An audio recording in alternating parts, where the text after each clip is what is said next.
1. Alat respirasi.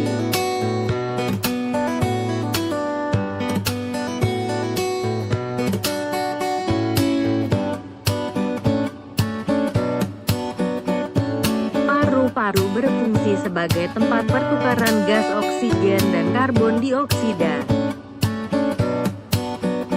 2. Pengendali pH darah.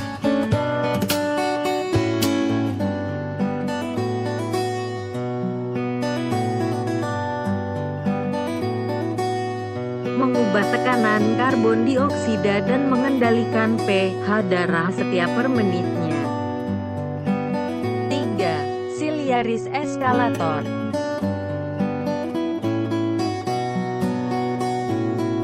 Menjaga paru-paru dari infeksi yang disebabkan oleh udara yang masuk seperti debu dan bakteri akan terperangkap pada lapisan lendir yang berbeda di permukaan mukosa pada saluran pernapasan.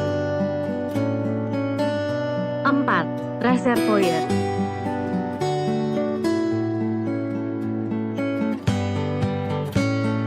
Salah satu fungsi dari paru-paru yang dimiliki manusia di mana volume total paru-paru kurang lebih sekitar 450 ml atau 4.500 cm3.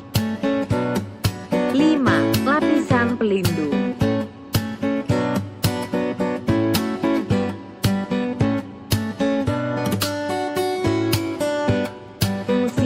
Adalah sebagai pelindung dan menjaga hati dari guncangan karena letak hati yang berada di bawah antara paru-paru. 6. Pencegahan polutan masuk.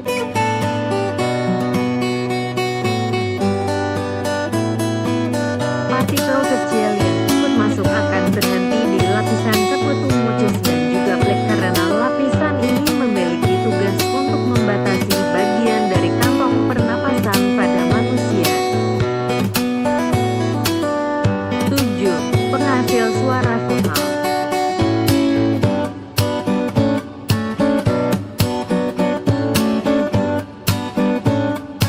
Fungsi paru-paru juga bisa digunakan untuk menciptakan suara dari pita suara yang disebut dengan suara vokal.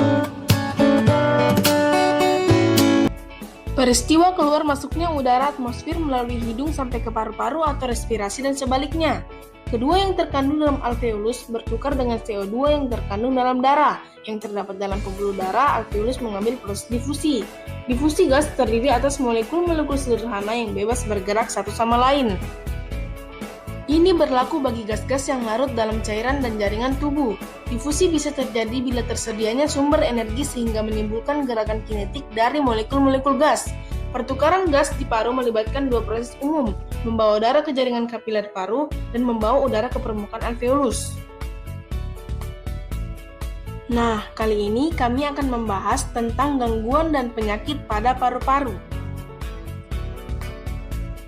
Yang pertama adalah TBC atau tuberkulosis.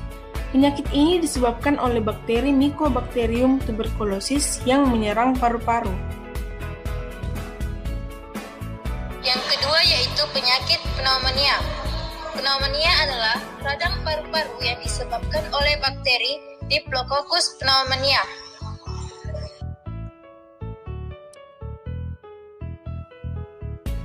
Yang ketiga adalah asma. Penyakit ini disebabkan oleh alergi yang mengakibatkan penyempitan saluran pernapasan. 4. Emfisema. Emfisema merupakan kondisi di mana alveolus mudah mengembang namun sulit untuk mengecil sehingga penderita sulit mengambil napas. Yang kelima adalah bronkitis. Bronkitis adalah peradangan dinding bronkus yang disebabkan oleh virus. Dan yang keenam adalah pleuritis. Pleuritis adalah radang pada selaput pembungkus paru-paru.